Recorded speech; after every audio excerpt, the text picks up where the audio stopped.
하나님 감사합니다. 오늘도 기도하는 자들에게 빛을 비춰주실 줄로 믿습니다. 그리고 그 빛을 본 자들이 눈이 밝아 아버지 에덴 동산에서의 그 밝음이 아니라 다시 주님을 만나는 기적이 일어나게 하여 주시옵시고, 길이요 진리요 빛 되신 하나님께로 많은 사람들을 인도하는 눈이 밝은 자가 되도록 역사하여 주옵소서. 오늘도 분별의 은사를 더하여 주시어서 우리가 마땅히 해야 될 말과 또 하지 말아야 될 행동들 다 우리가 눈앞에서 분별할 수 있도록 역사하여 주시옵시고, 오직 주님이 앞서가시며 우리에게 손짓하는 그 길로만 가도록 이끌어 주시옵소서. 이번 한 주간 동안 우리 온사 식구들 성도들 한 명 한 명에게 간증의 역사가 일어날 줄로 믿습니다. 기도할 때 살아계신 하나님이 손 내밀어 붙잡아 주시는 것을 보게 하여 주시고, 세리마태처럼 이번 주 우리 성도들 집집마다 큰 잔치가 있도록 역사하여 주시옵소서. 예수님의 이름으로 기도합나이다. 아멘. 잠언 3장 16절 말씀입니다. 26절까지 네 눈앞에서 떠나지 않게 하라. 눈앞에서 떠나지 않게 하라 라는 제목으로 말씀을 함께 나누겠습니다. 견물생심이란 말은 우리 인간의 구조와 속성에 관한 부인할 수 없는 경험적 표현입니다. 우리 눈앞에 무엇이 있느냐, 그것이 우리의 마음에 지대한 영향을 주고 또 이것이 곧 실제 삶으로 이어지더라는 것입니다.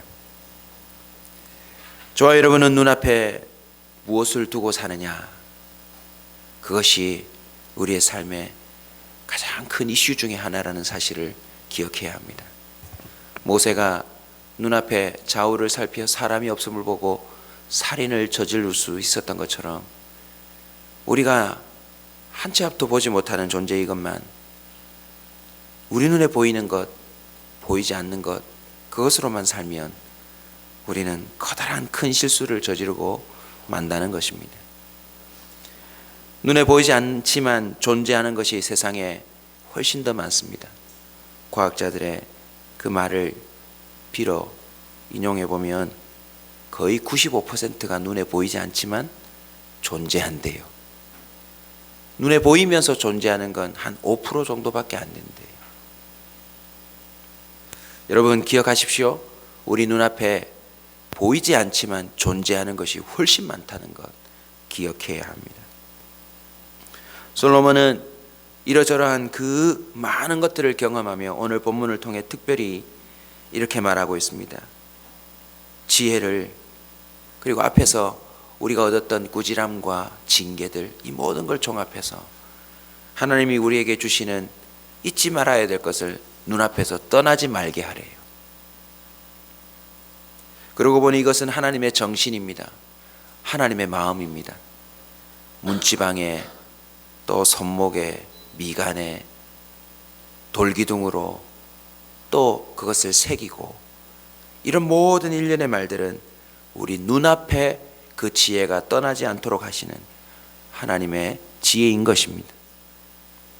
여러분, 우리 눈앞에서 지혜를 떠나지 않게 하면 다음과 같은 은혜가 있다고 얘기해 줍니다. 장수와 부귀가 있다. 뭐가 있다고요, 여러분? 장수와 부귀입니다. 와, 여러분, 아픈 몸으로 오래 사는 것만큼 힘든 게 어디 있습니까? 가난함으로 오래 사는 것만큼 지긋지긋한 삶이 어디 있습니까? 그런데 장수와 부귀가 세트로 있대요. 할렐루야. 부한데 빨리 죽어버리면 얼마나 허무합니까? 근데 놀랍게도 눈앞에 지혜를 두고 살아가면 장수와 부귀가 함께 한다라고 성경은 말하고 있습니다. 예를 들면 이런 것 아니겠습니까? 여러분, 약봉투 겉면을 또 성분을, 복용 방법을 잘 봐야 합니다.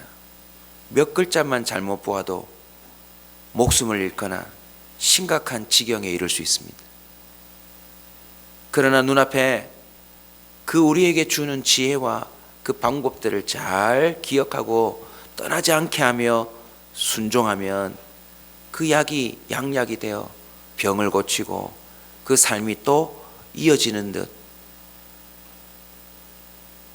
우리의 눈앞에 지혜를 두고 살아가면 그러한 역사가 나타난다라는 것입니다. 오른쪽에는 장수, 왼쪽에는 부귀. 에베소서 6장 3절도 말하는 것처럼요, 네 아버지와 어머니를 공경하라. 이것이 약속 있는 첫 계명이니 이로써 네가 잘되고 땅에서 장수하리라. 이로써 네가 잘되고 땅에서 장수하리라. 여러분, 지혜는 알고 보면 하나님의 마음이래요. 이 땅에서 네가 잘되고 네가 장수하는 것. 할렐루야. 에덴 동산에서 선악과를 가운데 세운 것도 무엇입니까? 눈앞에 하나님의 지혜를 세워놓은 것이었습니다. 하나님의 명령만 잘 기억했다면 우리는 지금도 에덴 동산에서 장수와 부귀를 사방팔방 누리고 살았을 줄로 믿습니다. 안타깝게도 그것을 잃어버렸지만 주님은 다시 구약, 신약 이 시대를 관통하며 이것을 회복시켜 주시고자 주님이 일하고 계신 줄 믿으시기 바랍니다. 오늘부터 우리 눈앞에요, 뭐가 아른거린다 할 것이 아니라 지혜를 팝업으로 마치 영상으로 띄울 수 있기를 주의 이름으로 축원합니다. 장수와 부귀가 있을 뿐만 아니라 인생길 자체를 잘 가게 된다라고 오늘 성경은 또 말하고 있습니다. 이것은 마치 눈앞을 지나는 표지판을 제대로 살피는 것과 같습니다. 우리는 수시로 눈앞에 하나님의 말씀을 띄워야 합니다. 마치 모르는 길을 표지판을 잘 보고 어느 길로 빠질 것인지 어느 길로 진입할 것인지를 우리가 긴장하는 것처럼 하나님의 관련된 말씀을 띄워야 합니다. 이럴 때는 어떤 말씀인가? 이럴 때는 하나님이 뭐라고 말씀하셨는가? 여러분, 신앙은 알고 보니까 매우 단순한 거더라고요. 우리의 감정과 해석을 넣으면 안 돼요. 이런저런 상황에서 표지판이 그렇게 돼 있으면 그냥 글로 들어가면 되는 거예요. 입구가 좁은데 도로 포장이 안 돼 있는데 야, 이 길로 가면 길이 없을 것 같은데, 이런 해석은 그만둬야 합니다. 성경 말씀에 우리의 상황 가운데 이렇게 하라 저렇게 하라 돼 있으면 우리는 그것이 지혜인 줄로 믿고 순종하면 되는 줄로 믿습니다. 여호수아 1장 8절입니다. 모세를 이어 리더가 된 여호수아가 하나님 저 어떡해요? 모세가 없는데 제가 어떡해요? 저렇게 순간순간 돌로 치려고 하는 사람들 앞에 제가 무슨 수로 한단 말이에요. 안달하고 힘들어하고 부담스러워할 때 주님은 단순한 말씀을 합니다. 이 율법책을 네 입에서 떠나지 말게 해라. 이 말은 오늘 본문과 연관하자면 입에서 주절주절 말하려면 머릿속에서 뭐 해야 합니까? 그 율법책을 띄워야 될 것 아닙니까? 그것은 곧 눈앞에다가 두는 것과 동일한 것입니다. 주야로 그것을 묵상하면 그 안에 기록된 대로 다 지키 행하라. 그리하면 내 길이 평탄하게 될 것이며 네가 형통하리라. 할렐루야. 히브리서 10장 20절입니다. 히브리서 10장 20절이 이 말씀입니다. 그 길은 우리를 위하여 휘장 가운데로 열어놓으신 새로운 살 길이요 휘장은 곧 그의 육체니라. 여러분, 예수 그리스도가 길입니다.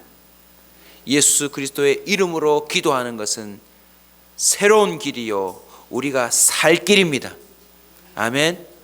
오늘도요, 저와 여러분의 필요, 저와 여러분의 좀 해결해야 될 문제를 두고 기도하는 정도가 아니라 오늘 예수 이름으로 기도하는 건 찢겨진 그 휘장 사이로 지나가 살 길을 찾는 복된 은혜임을, 특혜임을 믿으시기 바랍니다.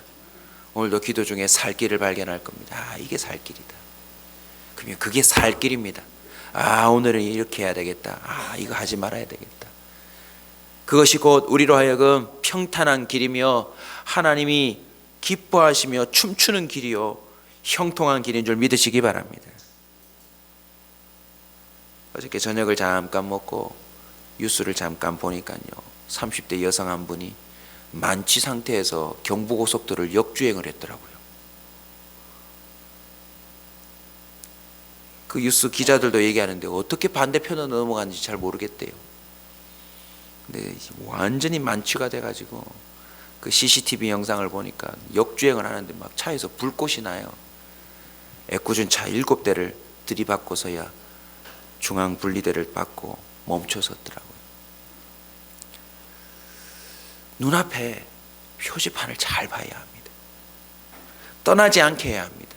이 길은 가면 안 된다. 저와 여러분만이 다치는 것이 아니라 그 길을 잘 가는 사람을 다치게 할 수 있다는 것입니다. 근데 더 놀라운 사실 가르쳐 드릴까요? 눈앞에 지혜를 두고 그 길로 들어가면요, 하나님이 모든 진입로를 막아서 역주행하는 차들이 못 들어오도록 막는데요. 아멘. 할렐루야. 이게 바로 형통이라는 것입니다.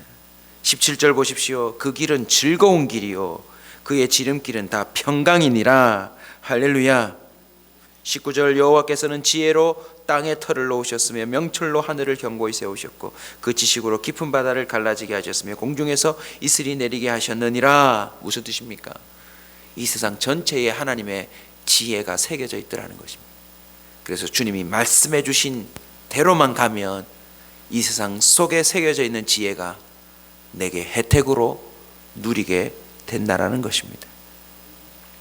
결국 오늘 본문의 결론이 무엇입니까? 내 아들아, 완전한 지혜와 근신을 지키고 이것들이 네 눈앞에서 떠나지 말게 할지어다. 그리하면 그것이 내 영혼의 생명이 되며 내 목의 장식이 되며 네가 네 길을 평안히 행하겠고 내 발이 거치지 아니하겠으며. 다 좋은 말이잖아요. 근데 이게 핵심입니다. 이게 핵심. 24절 25절 네가 누울 때 뭐하지 않겠고요? 두려워하지 않겠고 네가 누운즉 잠이 달리로다. 너는 갑작스러운 두려움도 악인에게 닥치는 멸망도 두려워하지 말라. 왜요? 주님이 그 길을 통제하고 계시니까요. 자, 26절 크게 한번 읽겠습니다. 대저 여호와는 네가 의지할 이시니라. 네 발을 지켜 걸리지 않게 하시리라. 할렐루야. 결국 하나님과의 동행이 가능해집니다. 내 발을 거치지 않도록 하신다는 건 주님이 지금 나와 동행하고 있다는 뜻 아닙니까? 창세기 5장 24절입니다. 에녹이 하나님과 동행하더니 하나님이 그를 데려가심으로 세상에 있지 아니하였더라. 에녹은 눈앞에 주님의 말씀이, 주님의 명령이, 주님의 영감이 계속 떠나지 않았다는 것을 우리는 족보를 통해 보았습니다.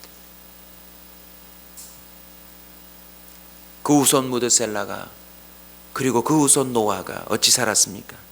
창세기 6장 9절입니다. 이것이 노아의 족본이라. 노아는 의인이요 당대의 완전한 자라. 그는 하나님과 동행하였으며. 하나님과 동행했다는 건 눈앞에 비가 온다. 당시의 기록들을 보면 사람들은 잔치를 벌이고, 아니 무슨 세상이 가라앉을 비가 온단 말인가. 날이 이렇게 맑은데.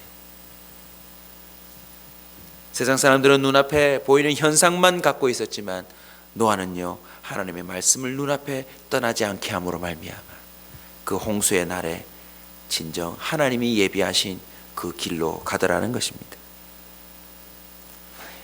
창세기 말씀뿐만 아니라 66권 전체에 눈앞에 하나님의 말씀을 둘 때와 또 그것이 떠나버렸을 때의 예를 우리는 생생하게 보고 있습니다. 예레미야 32장 30절입니다. 이스라엘 자손과 유다 자손 예로부터 그 눈앞에 악을 행하였을 뿐 아니라, 내 눈앞에서 악을 행하였을 뿐 아니라 이스라엘 자손은 그의 손으로 만든 것을 가지고 나를 경노하게 한 것뿐이니라. 여호와의 말씀이니라. 우리 눈도 중요하지만 더 중요한 게 있어요, 여러분. 주님의 눈앞에 저와 여러분이 있다는 사실입니다. 시편 101편 3절입니다. 나는 비천한 것을 내 눈앞에 두지 아니할 것이요 배교자들의 행위를 내가 미워하노니 나는 그 어느 것도 붙들지 아니하리로다. 이유가 뭡니까? 내가 주님의 눈앞에 있으니까. 우리 눈앞에 비천한 것을 두는 순간 우리는 주님의 시선을 놓쳐버리고 맙니다. 그리고는 주님을 떠나버린대. 사랑하는 성도 여러분, 오늘부터 더더욱 우리의 눈을 잘 지키십시다. 오직 예수를 바라보십시다. 갈라디아서 3장 1절입니다. 어리석도다 갈라디아 사람들아, 예수 그리스도께서 십자가에 못 박히신 것이 너희 눈앞에 밝히 보이거늘 누가 너희를 꾀더냐. 세상은 지금도 계속 우리 눈앞에 세상의 것이 아른거리도록 만들어서 십자가를 보지 못하고 주님이 예비하신 그 영원한 장수와 부귀의 삶을 누리지 못하도록 우리를 자꾸 옆길로 새게 만든대. 히브리서 12장 2절입니다. 한번 크게 따라서 외칩시다. 믿음의 주요 또 온전하시게 하시는 인 예수를 바라보자.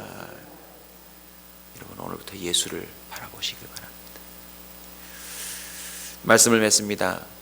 저와 여러분의 눈앞에도요 자꾸 엉뚱한 것이 아른거릴 때가 많습니다.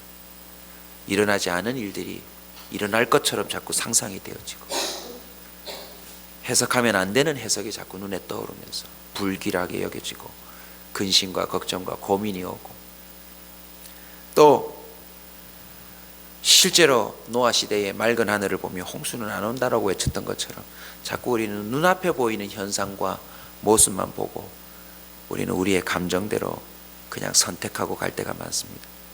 그러나 믿음의 주요 온전케 하시는 예수를 바라보십시다.